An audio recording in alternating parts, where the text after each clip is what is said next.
Good morning, Camp Wanaslaya. It is another, unfortunately, sunny day here, and I have nothing good to report. Camper deaths are up, again! The mess hall smells like vomit, and once more we have discovered a severed human foot in the woods. If it is yours, please come and claim it immediately. Nurse Asami may still be able to reattach it. Clearly, campers, the buddy system is not working. I'm not sure what more I can do. I've put a ring of salt around the camp, hired that exorcist, added more bear traps to the perimeter, banned all hacksaws. What is it going to take to keep all of you from getting murdered? Well, at least there is drama counselor Takashi's upcoming play to distract us for a little while. Campers, if you'd like to audition, there are 2 main roles, sad widower and crazy lady. Isn't that something? The sign-up sheet is on the back of the main cabin over by the fireplace next to the extra-large canvas sack, and I can't believe I have to be saying this, but if the sack appears to be moving, please do not disturb it. Stay quiet and stay alive.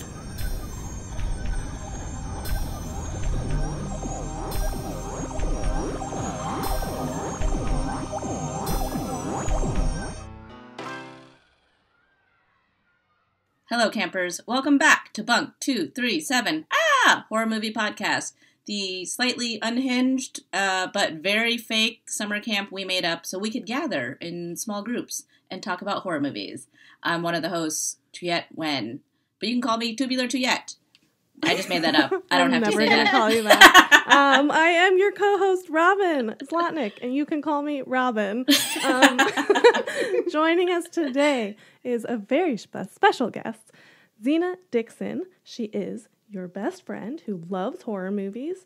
She's known as Real Queen of Horror, which is the name of her over-the-top YouTube channel and website. And she's also the co-host of the very entertaining Bloody Disgusting podcast. Thank you so much for being here, Zena. Thank you. Gosh. Hi, guys. It's me. That was terrible. Hello. I'm sorry. No, that was perfect. And I'm so excited that you're here because we have a very special movie that we're talking about today. Tuyet? Thank you, Robin. Today, we are discussing 1999's Audition, directed by Takashi Miike. I'm going to call this an unloved story about a lonely, middle-aged widower who's also a TV executive, who conspires with his friend, conveniently a casting director, to hold a fake kind of real audition for a kind of real movie. But the whole thing is just a cover to interview future potential wifeys for himself. This leads to the widower, Aoyama, to meet young Asami, who, to keep it very, very simple at this moment, really flips the whole scheme on him. To put it lightly. Yeah. I mean, this is like Takashi Miike at his, I think, most Takashi Miike, yes. Oh, yeah. Yeah, absolutely. Zena, do you remember the first time you saw this movie? I think I was in high school. When I checked it out. I was going through a phase where it was just like I wanted to watch like Japanese horror, I needed in my life. So this was like the early 2000s, maybe 2003, 2004. And I just feel like the world wasn't ready for Audition and I wasn't ready for Audition. Because, I kind of thought it was going to be more like Pulse or Ringu or Ju-on, like more supernatural, like, ooh, scary. Yeah. No, it felt really wrong. And, and to you mentioned it where it's just like an unloved story. I feel like it could have easily just been like a rom-com. For like the first hour of the movie, it basically is. Yeah. This is a slow burn. It is. Yeah. It starts off, I think, very like Hitchcockian, this like long drawn out tale about these lonely people in this like lonely society, people trying to find each other. And then just that last 30 minutes just fucks everything up. I mean, oh my gosh. I saw this in the theater when it came out, and I had been working at an art house movie theater that premiered it, which was very fortunate for me at that time in my life. But I definitely I remember honestly probably maybe even being a little bored the first time I watched it for the first like hour, and I'm just like, it wasn't right. The Ring, Yeah. Like I'm waiting for something to happen. I'm waiting and I'm waiting and I'm waiting. I'm getting a little comfortable, and then I got too comfortable. And I think that that's what happened to a lot of people the first time they watched it. For sure. Yeah. I knew that it was messed up by the time I saw it for the first time. I think I also was in high school, Zena, and I dragged my friend to my house to watch it with me because I was like, I'm not going to watch this alone. Like, at that point, it was like, this is the scariest movie of all time. So we put it on and watched and watched and watched until the first time you see her sitting on the floor with the bag, and then the bag moves, and she left. She was gone. And I watched the rest of the movie by myself. That's so mean. Through my fingers. That is really mean. She went and hung out with my mom in the other room. She was like, nope. I'm so sorry. Like, and then last night, I was home alone and I watched it again. Aww. And it was like, this movie, for some reason, no one wants to share this experience with me ever.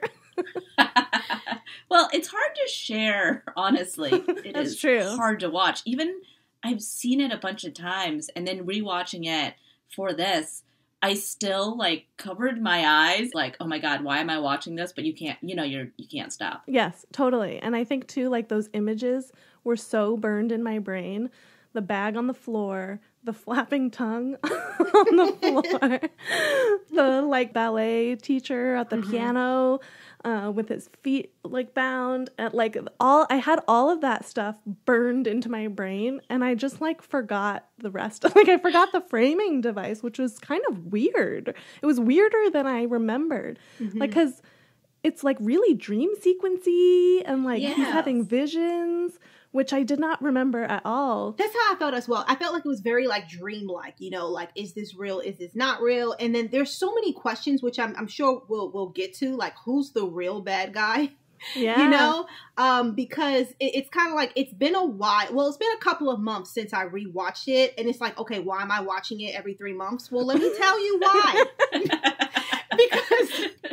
Because I actually always come across people who have never seen this movie, but they always wanted to. And then they ask if I can watch it with them. And I mean, I'm not going to say no. You have the opposite problem of me. Too many people want to watch this movie with you. Aw. But I watched it maybe back in, I want to say November, because my husband, he's never seen the movie before. And he's not crazy about like horror, but he'll watch it. And so I was like, oh yeah, we can watch it. It's kind of a love story. So kind of. So, rewatching it, like you both, there were some things that I actually forgot. Like the scene that just made me want to just honestly just throw my whole TV out the window. She vomits in a bowl. That is the worst. Could not take it. That ew. And then it's just like, come on, I'm gonna get real nasty right now. The thing that's kind of like just gross about it, yeah, it's vomit, but vomit has a smell, and this person, this just all nose in. Can you imagine? It was also the consistency of the vomit, like, because it was very liquidy. His beckoning one finger.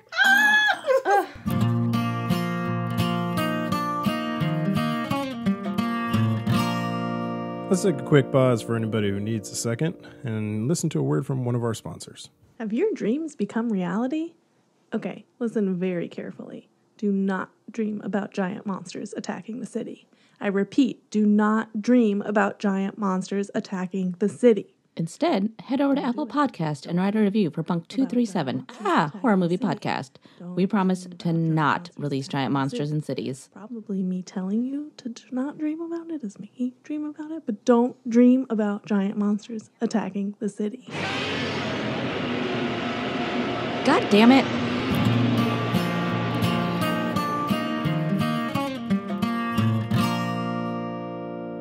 I have a badge called the Bag Lady badge. She is the ultimate bag lady.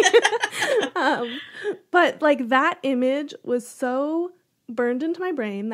I was waiting for that scene when the phone rings and then the bag flips over. You know, I was waiting for that. I've like, every time I see a garbage bag on the side of the road, I think of this movie. Like, that's how much it was in my mind. So I wasn't, like, while it was still affecting, I wasn't as freaked out. But that vomit scene, really got me. I think the vomit scene is the grossest scene for me, personally. Yeah. Like, all the sort of the S&M, the torturous stuff, the cut off limbs, I'm fine with that, I guess. But, like, the barf, it is the whole sequence of the sound of her barfing in the background.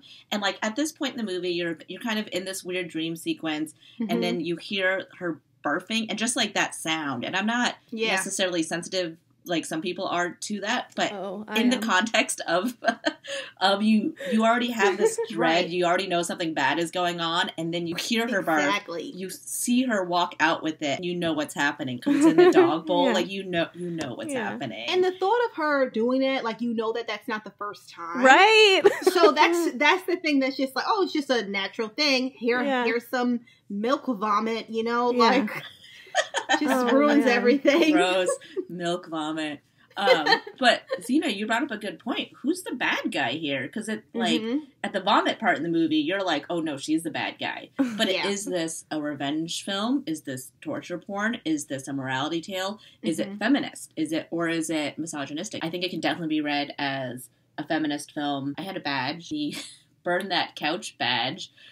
For taking the old sort of casting couch sort of joke and trope of like old Hollywood and really fucking with that trope, you know, I mean, showing the lecherous nature of casting couches and this thing that we've all joked about for decades. Because I feel like before 2017, before Harvey Weinstein, it was a fun Hollywood joke that young women were being preyed upon by producers. The way they show the casting director, the main character, even though I think we're supposed to be sympathetic because he's like a widower and he's lonely, but he's also like going about finding a new wife in a pretty fucked up way.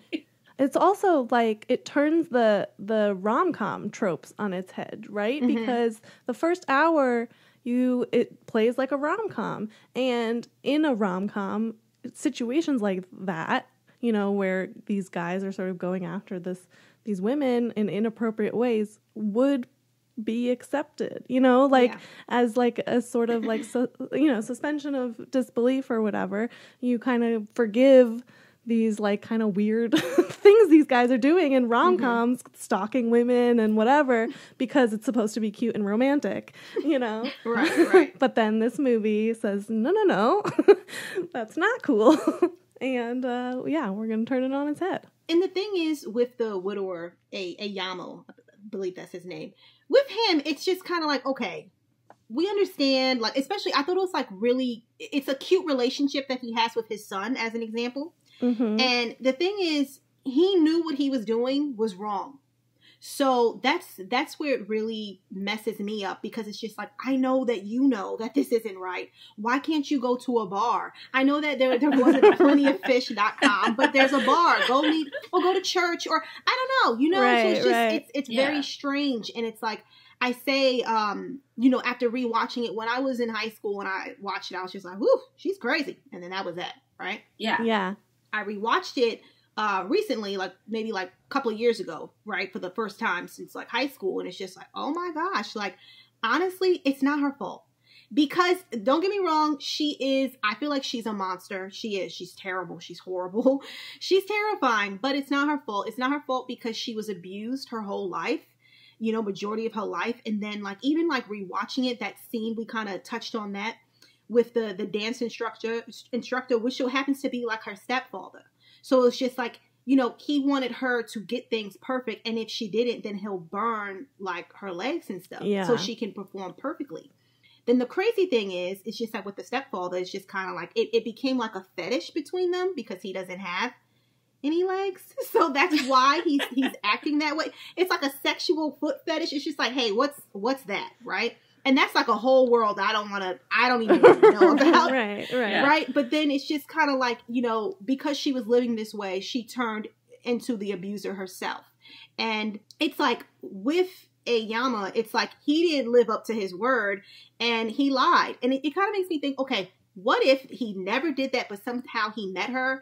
I still think that she probably would have abused him anyway, because it's like, even with those dream sequences, it's kind of like he was like, he loved his son, but you said you would only love me. And it's just like, girl, like, she just has so many issues. I don't think that it's her fault, but at the same time, even with Aoyama, like, he's just a creeper. So it's hard to say. It's so interesting because in that last scene, she's saying, like, you know, like, this is what you always do. You know, you bring us to, you know, casting calls, and then you pick us up and you sleep with us and blah, blah, blah, and you're just like the rest of them. And part of me was like, no, he was looking for a wife.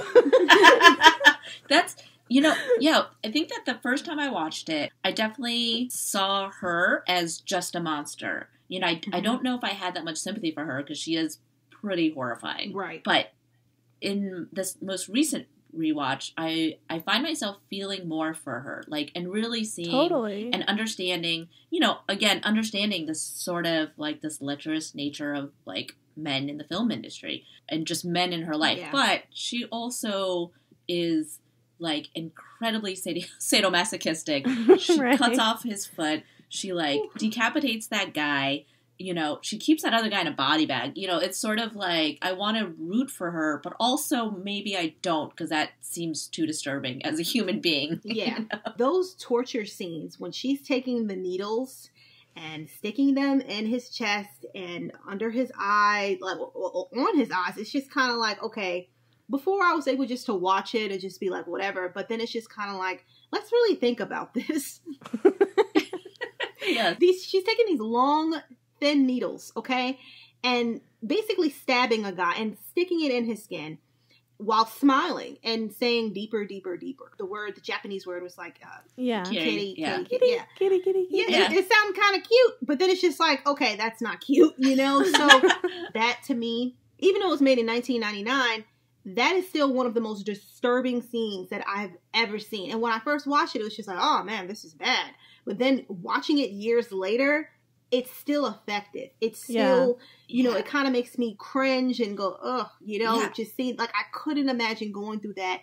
And then even with him getting his foot, you know, sawed off, like, and she was smiling.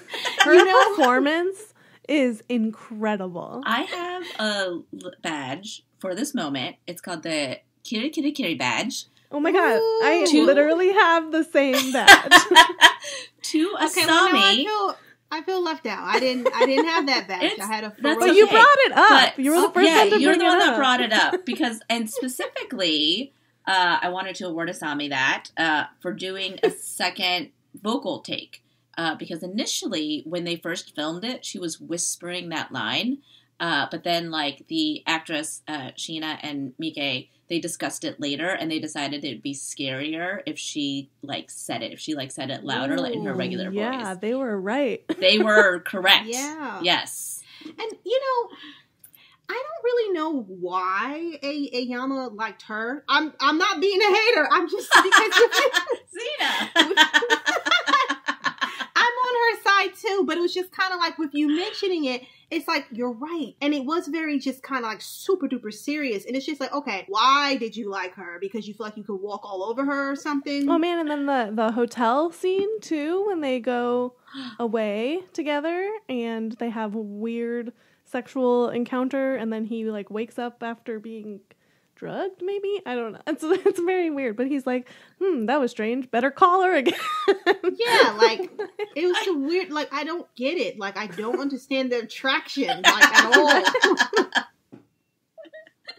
So, the first badge I have, Pivotal International Horror Badge. Ooh. Because, you know, again, I kind of feel like, you know, this movie was, you know, I don't feel like the world was ready for Audition, you know, because even like years later, here we are like 22 years later, and it's still super effective. It's still relevant. People still relate to it. It still creeps people out.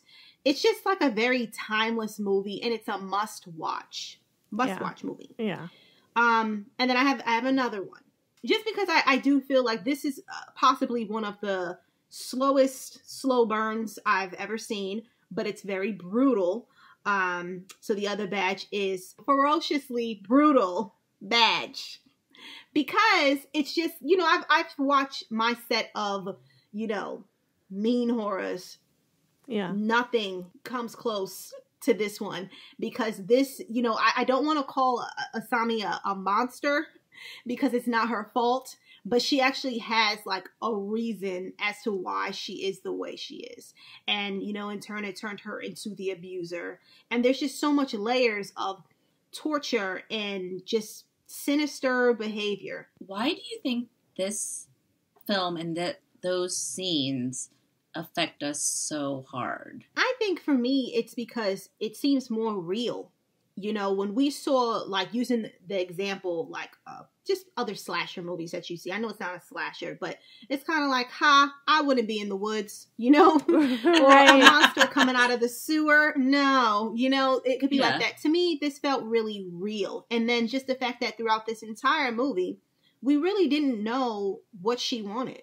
She did come off sweet. Yeah, she came off a little bit weird, but she came off sweet. She didn't seem like a threat. And plus, it's kind of like, even with those two guys, they never would have thought that any of these women who were auditioning, that they would ever do something like this. Worst case scenario, you meet a psycho who keeps on calling you back to back.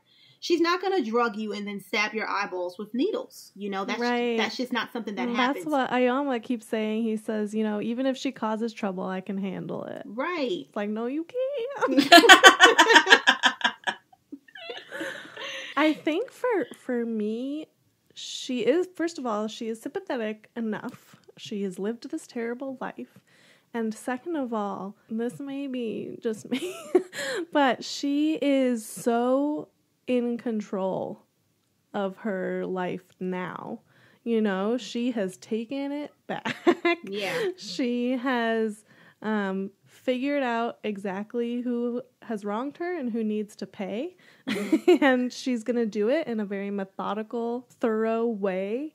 And, like, even though it's bonkers, she's clearly, like, living her truth. It's an insane thing to say, but like, that helps me feel for her. You're very right.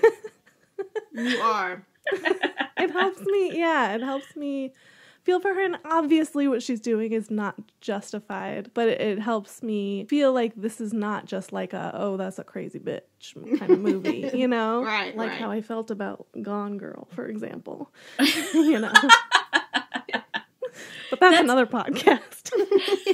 Was the friend that she worked for at the bar who she murdered, was that a woman? That was a woman, yeah. And I think that has been pointed out, that's like, she can't be against all men because she killed that one woman. But I'm like, well, I mean, I think she still kind of has a thing about men. I think this one woman got in the way.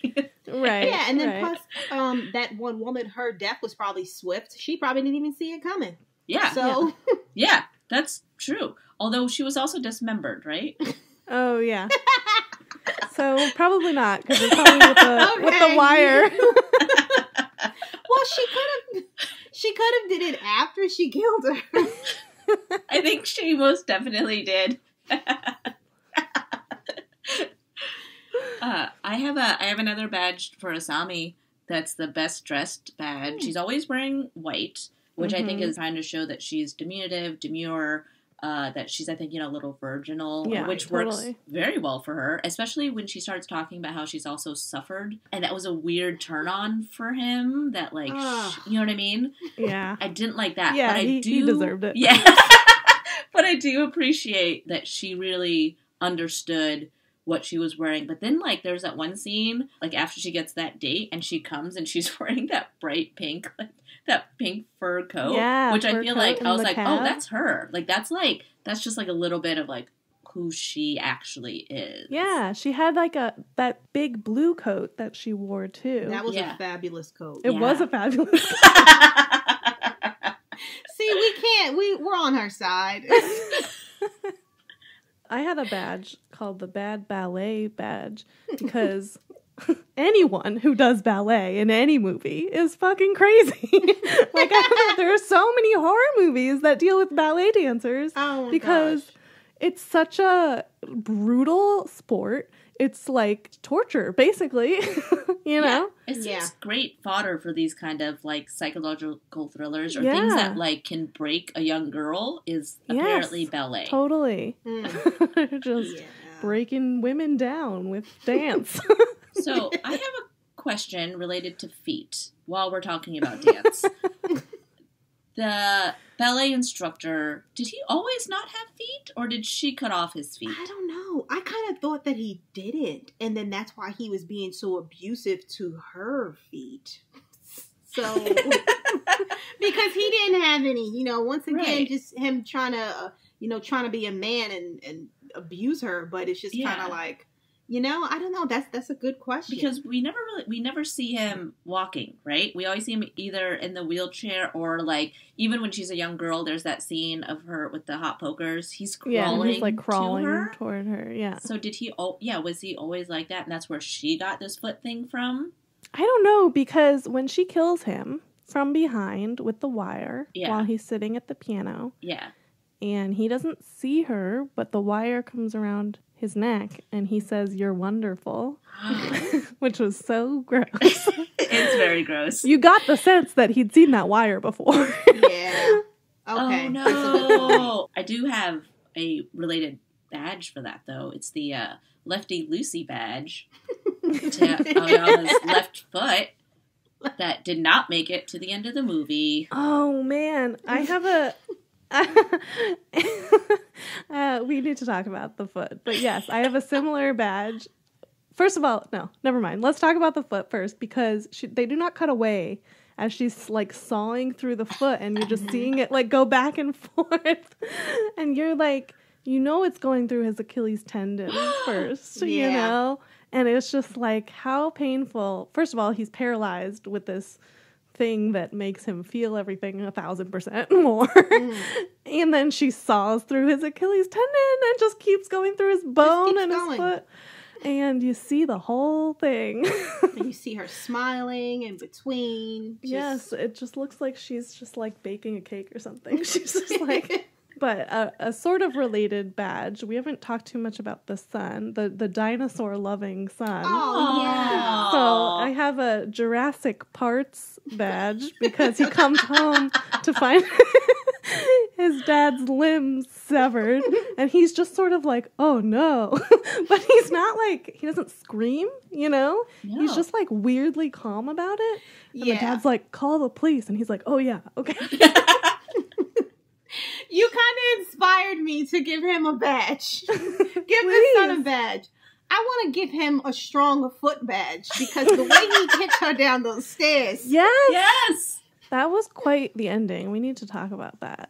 Because, like, I don't know if I remembered that happened. I really liked the perspective of her, like, after she sort of hit the ground and she's, like, talking to Aoyama, but she's just reciting the lines from their date, like an actor, you know, but just quietly saying all those things that she's been like practicing probably in her head, and I thought that was very poetic and very beautiful. Honestly, Aoyama should never date again. I mean, he won't have an easy time. Just live a peaceful life. I think he's learned his lesson. Do you, though? Here's the thing. Here's a follow-up question. Do you think Aoyama's going to date again? Yeah. Like, right. It's like an interesting end to the movie because you kind of want him to die. You know, like it would be satisfying. It would be satisfying in a certain way if she won. I mean, you know? Gosh, Robin. Which, like, I guess she kind of did. But she also dies. And then, like, you do kind of feel sad a little bit, right? That she's dead. I felt a little sad because she just needed help. You know? Right. And something as like as quick and unexpected as just getting kicked down the stairs. Yeah, it was just so fast. After she's planned this whole thing with the needles and the wire. And that was a great outfit that she chose with her her leather. That is a great outfit. And gloves. Or rubber. I dressed as her for one Halloween. Wow. Oh my god. And it was excellent. And let me I don't quite have a name for this, but like, I would like to give some kind of like representation in horror movies badge. because as a young Asian woman growing up for Halloween, I didn't really ever feel comfortable. Like, I didn't have a lot of pop culture options in, like, movie, television medias where, like, all my white friends got to be anybody. Got to be, like, any person from their favorite movie. Right. And I was always just like, I guess I'll be Chun-Li from Street Fighter. You know, like, I didn't have, there weren't really necessarily things that I could dress up as until I saw Audition. And then I was like, that's it. That's who I'm going to be. And even though not a lot of people knew who I was, I knew. And that was a very, very fun Halloween. I had the apron. I had the gloves. I made my hair like real straight. It was so cool. It was the best. Pictures. Yeah, seriously. Pictures. We'll post them on Instagram. Oh, no. For the world. I do have another badge, a small badge for something we haven't talked about, but it's called the dog dies badge because the dog dies. Which is and so... you see the dead dog from several angles. And it's a really cute dog who kind of looks like my dog. And that was just like, you just knew the whole movie that the dog was gonna die because he was so cute and so in the movie, he was always had to be fed and walked, and he was trotting around, and you were just like, well, he's dead. And I appreciate that they that he wasn't shown being killed. We didn't hear any like sad squeals or anything. But then they make up for it, and you see his like his face head on, his dead face, his twisted neck. Yeah, I think that's the Forever Puppy Watch badge. Like, that goes to every movie that has an animal. If they show it at the beginning, you know. Yeah. You just know as a horror fan. You know, this movie is very disturbing, but just the dead dog really put it over the top.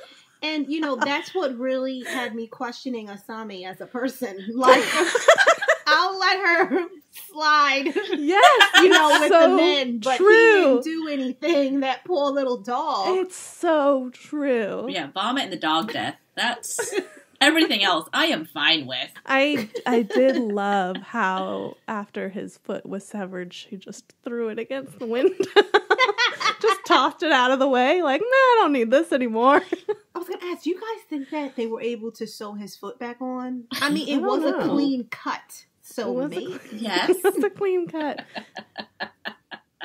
I do have a question. Yes. And this I remember I did ask someone this, and this made the person angry. It's not an angry question. It's just like, okay, if, not saying it will be, if this movie were to be remade, first, do you think it's possible? And two, would you check it out? Ooh, that is a really good question. I have a badge for that. Do you? I have a related badge for that. Way. That is the No News is Good News badge, because in 2014 there was an announcement, I think it was announced by Deadline, that there was going to be an English language remake of Audition, produced by Mario Casar and directed by Richard Gray. But there's been no news since then, like not even a blip of anything. So I think the project has either been stalled or just canceled or just like whatever, and kind of whatever other that happens to projects after they're announced. Right. That is there, which for me, I feel is good news, because I don't want a remake. I don't want or need an English language remake of this film. I feel like even if they tried the same imagery, the same scenes, the same sort of thing, it just wouldn't work the same way. From what I read, the remake was supposed to be more based on the novel, the Murakami novel that the Audition is based on, and not they weren't going to try to make another Takashi Miike film. I mean, because you can't. But I don't think that this movie can be remade. But if it did get remade, I would definitely watch it. Okay. I think I'm there with you. That's fair. I would be mad about it, but I would watch it. Yeah, right? Yeah, I'd be mad about it, but I would totally watch it. Of course I watched it. I would be open to it, but and not trying to, you know, where it's just like, okay, well, I'm not trying to give them ideas, but it's kind of like, why not do something new? Something new that's just not it. Give it. Right. I did have a dream sequence badge for the dream sequence. Because when you see the whole vomit scene, right? The tongue on the floor, these are all like visions that he's having. So it's not like happening in real time, right? Yes. So my question is like, does he just know that this is happening? Is he imagining? Has any of this happened? Is there a world in which she hasn't done any of this and he's just like imagining this? Or is this just Miike's way of telling us what she does? Yeah, I think that's his way of telling us. But I mean, I'm thinking to myself, like, even like when he woke up from like his dream, thought it was a dream, and she's just sleeping next to him, I probably would have punched her or something. Because after everything she was doing and just run out of the room. But he did, you know? So I don't know.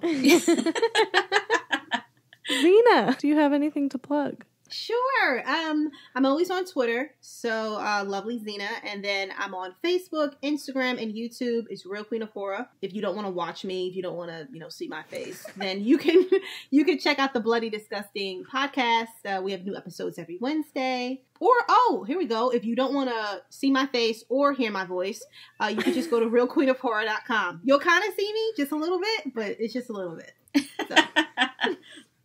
Well, thank you, Zena, for coming on. How do you end a podcast? We're trying to figure that out.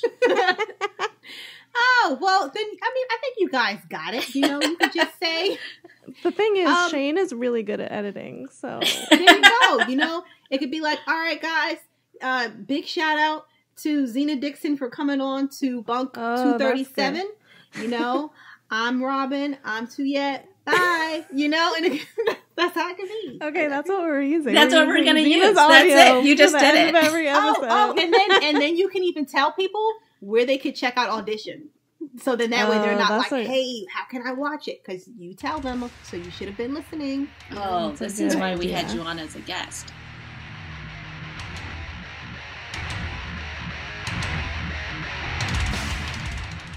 Bunk 237, a horror movie podcast, stars Tuyet and Robin Zlotnick as the final girls of Bunk 237, and introducing Alex Skoke as camp director Susan Check.